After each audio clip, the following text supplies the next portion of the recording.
If over 100k people showed up to the Area 51 raid with a legitimate goal of breaching the defenses, what do you think would happen?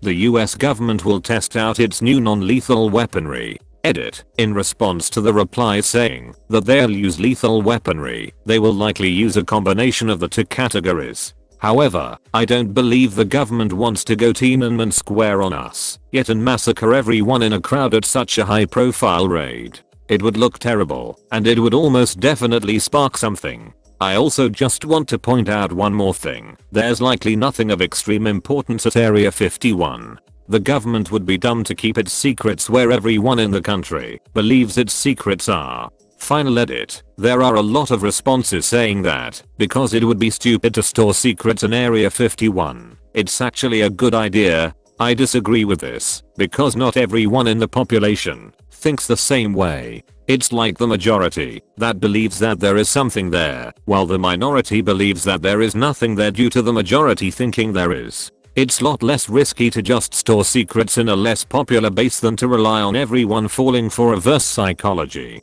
Code Brown emitter looking forward to that.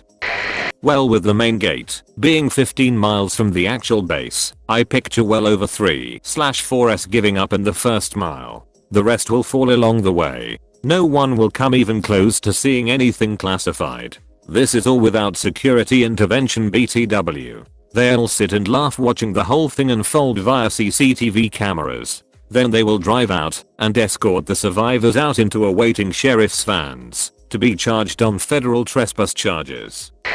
A low-flying helicopter kicks up dust and scares everyone off. My vote is for a couple F-22s to give a low-pass sonic boom. Yeah, either this or an Apache coming over and down the side of the mountain ranges. Doesn't even need to shoot them. The sheer noise of that coming at you would be effective. Most people will forget to bring enough water and be generally unprepared to walk for miles in the desert. The ones who make it the farthest will easily be arrested due to their low numbers. Generally unprepared to walk for miles in the desert. Excuse you, we are gonna Naruto run. Best comeback ever. You tell him neckbeard-san. My dyslexic brain read that as Nickelback-san. Nah dude. Has a total neckbeard. Look at his photograph. Fill Area 51 with props and fake evidence of aliens have no live guards in the base. Only basic fake automated defenses firing blanks let people rush it and be in. Or when they storm the facility and find all of this stuff. Then have a hologram of Ashton Kutcher displayed in the sky telling them they were punked. Why stop with Ashton Kutcher? Rick Astley is more effective. Imagine 100k people storming the base and then a powerful mystical voice announce they will speak to them. Cue big ass TV rolling up, pitch black silence and suddenly Rick roll. De-trolling of this format would be written in our history books for eternity. There's 15 miles of road between the main gate and the base, and it's all technically on base, so it's gotta have some sort of PA at regular intervals, or could be installed just for the occasion. Nothing but Rick Astley blasting for 15 miles of a hot desert hike. Maybe mix in the start of another song, just to give them some hope of something new, before crushing them again with Never Gonna Give You Up crashing back in.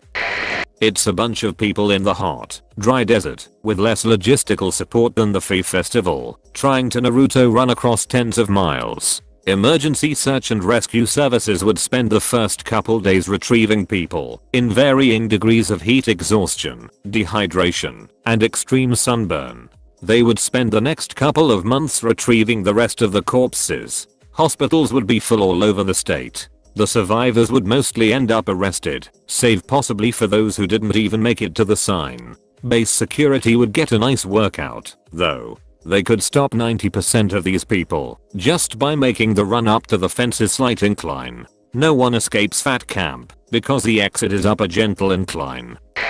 Let's just say a few thousand idiots manage to show up and think they can pull it off. Best case scenario, they make a run for the fence line. The base responds with an acoustic non-lethal device. Roughly 1/3 of the group goes down, clutching their ears. Many more go down as they get closer, determined to make the fence but ultimately failing. So maybe low 4-figure number actually make it within a few hundred yards of the fence line, in a significantly degraded state from a single non-lethal device. Cue the riot agents. A volley of tear gas canisters turns the last 5 football fields of distance to the fence line into a densely fogged snot fest. Another 50 to 60% become combat ineffective. Between the ringing in their ears, their inability to breathe, and the inability to see through the fog of gas, most of the group is unwilling or unable to proceed. A small number of intrepid individuals make it within 100 yards of the fence line. The searchlights come on. Between the fog, the tears, and millions of lumens of light in their face, they can't see what the hell is going on. They shout directions at one another, but now they are only a few hundred yards from the acoustic devices, and nobody can hear shit. Except for the first salvo of warning shots from a 50 caliber HMG mounted to a Humvee nearby. Most of them scatter. A couple of brave souls aren't intimidated by the warning shots. By sheer dumb luck, they get to the fence line and pull out the wire cutters. One shouts, "We did it, Reddit," just before being turned into a fine pink mist by the 50s. On the base side, most of the 20 people required to actually repel this attack go back to the cafeteria laughing about it. The .50 gunner gets sent home, then to critical incident counseling. The other hundreds of guys who were on call up bitch that the morons didn't even break through the fence and trigger a real response, and that they wasted their night for nothing. Worst case scenario. Some idiot or group of idiots in the crowd produces a firearm, and they manage to put effective fire on some of the guards. The guards respond in accordance with the row issued to them, defend the facility with reasonable force, up to and including deadly force if required. Simultaneously, several Humvees open up with .50 calibers and 7.62mm machine gun fire, along with whoever produced a firearm. Hundreds of people who thought they were badass a few minutes ago are now casualties, lying on the ground wailing. Most people scatter, but more gunshots are heard from the crowd, each met with a burst of HMG fire in return, resulting in another pile of bodies. The sun rises on a battlefield that looks like a Game of Thrones scene. There are a few dead idiots with guns, and a lot of dead unarmed people who just got too close to the real idiots. Some people live streamed the whole thing, their phones still broadcasting from their lifeless hands. Of all the things that's not gonna happen this year, this is not gonna happen the most. Half will sleep in, because their moms forget to wake them, and the other half will chicken out. And the few morons that will actually turn up will see the lack of additional morons and go home. Construct additional morons.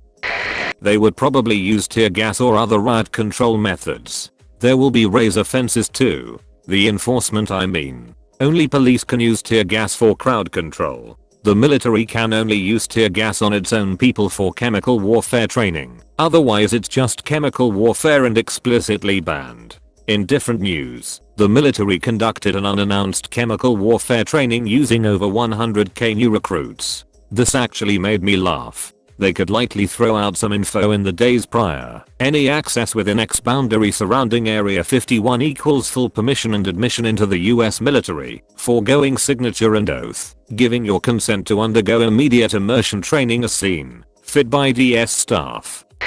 They either get detained and arrested or killed, if God forbid some lunatic brings a gun. I like to imagine they are given a tour and it's really boring and nobody gets hurt. Here's where we keep different lengths of wire. Back in '78, privates a company needed a 3-foot piece of wire, but due to a mix-up in provisioning we didn't have any more of that. He got the idea to get a 6-foot piece instead and just cut it in half, and ever since that day the inventory sheet for both the 3-foot wire and the 6-foot wire storage rooms have been off by 1. That's the most army thing I've ever read. And the accounts have never been adjusted because there's no written evidence to say what happened, but you have to count it, then submit the stocktake paperwork to be rejected 45 times anyway. A giant garage door on base open. Out walks an AT-AT to the killing fields. AT-AT? Don't be ridiculous. Ed 209. I like the way you think. Or maybe just full on T1000. Nothing good. With 100k people, it's practicality a certainty that somebody is stupid enough to bring a gun. I mean, they are allowed to open fire upon them. They don't even need an excuse, but now they got one. The thing is, everyone has memed about the raid so much that there is literally no way the government doesn't know. It's gonna fail, Mayo. Sir, we've discovered something I think you should see. What is it? Private? Spy satellite photos? No sir, a post on 4chan. Part of me kinda hopes something happens, and the base does some obnoxiously insane shit to troll people. Like do some crazy helicopter lights / projections or some crazy noises, or whatever for the lol. Now I'm just imagining some smoke with eerie lights shining in it, while they play the X-Files theme on a loudspeaker. People seem to forget that you can't just show up to Area 51. The security zone starts so far away it is actually completely impossible to reach the actual facility. Hear me out though. Odds drop pot. Military member here. They're going to have the local police and sheriffs there as well as their own defenses basically piling up around any and all entries using less than lethal devices and ready to use lethal. If this goes down it's not going to be pretty They're not just going to let you walk on by. Best case is a large gathering happens in front of the base where they get a bunch of publicity and illuminate some information withheld from the general populace. Everything remains peaceful and nobody gets hurt. As someone else mentioned, traffic can easily be diverted to make it about a 50-mile trek. At that point you're only looking at rednecks in 4x4s and off-road bikes. By the time they've driven 50 miles through the desert they'll probably be out of gas. Just pick up the stragglers, provide some free water, a couple gallons of gas, to get them back to town and are cheap. I tried to storm Area 51 but all I got was this lousy t-shirt souvenir. OMG, you should talk to the army and set up by the fence a shitty table. They sell these t-shirts and $1 magnets. The aliens that support the US gov will just zap them all back to their homes and they wake up with memories of a weird dream and a feeling of having been probed. If I was the base commander, I'd put up a few big tents in front of the entry, stock them up with food, drinks, resting places and make it a big happening. Have a few of the tents with info about the military scientific discoveries with devices that were tested there, just in general some cool stuff, presentations, maybe roll out some of the old declassified spy planes. Basically an Area 51 con. Everyone who went out there could come back with a cool story and wouldn't really need to do stupid stuff. That's a really cool idea. I'm promoting you to base commander. When is this dumb shit supposed to happen? I'll need to plan ahead to buy popcorn. The name of the event is They Can't Stop All of Us. Yes, they can. 100,000 teenagers will stroll into the meat grinder. Killing 100,000 of your own citizens might not be the most intelligent idea if you are a government. Strolling into one of the most secretive and overtly defended military bases in the world is not the most intelligent idea whoever you are. Nothing China style. More like nothing style. If even 10,000 people show up, the authorities will close the roads leading to Nellis AFB/Area 51 way out in the desert. For every person who is absolutely willing to jump a fence on the assumption that airmen will not shoot down a crowd, there are hundreds of people who are going to take one look at a dozen state troopers manning a roadblock more than a day's walk through the desert of where they want to be who will not give law enforcement a reason to arrest them. However big this thing might be, if 100 people actually make it inside the perimeter before they're arrested, I'd be surprised. The roads leading to Nellis AFB/Area 51. I don't think you're familiar with geography. Nellis AFB is in Las Vegas, less than 10 miles from the stratosphere on the north end of the strip. Groom Lake/Area 51 is 80 miles in the other direction. This would be like saying you're going to show up in Denver and take over both Buckley AFB, immediately east of Denver, and also Cheyenne Mountain, all the way down in Colorado Springs. If they do breach the fences and get close enough, they will probably use those high-pitched sound devices and tear gas. If that doesn't stop, they will probably start shooting. If they get even closer, they will only need to shoot like a handful before everyone scatters back. My bet is on the new microwave vehicles. They are incredibly effective and pretty safe. They basically send microwaves at targeted locations and makes you feel like you are being cooked. I mean you are being cooked, but they only penetrate like 3 to 4 inches or something, so pretty safe and very uncomfortable.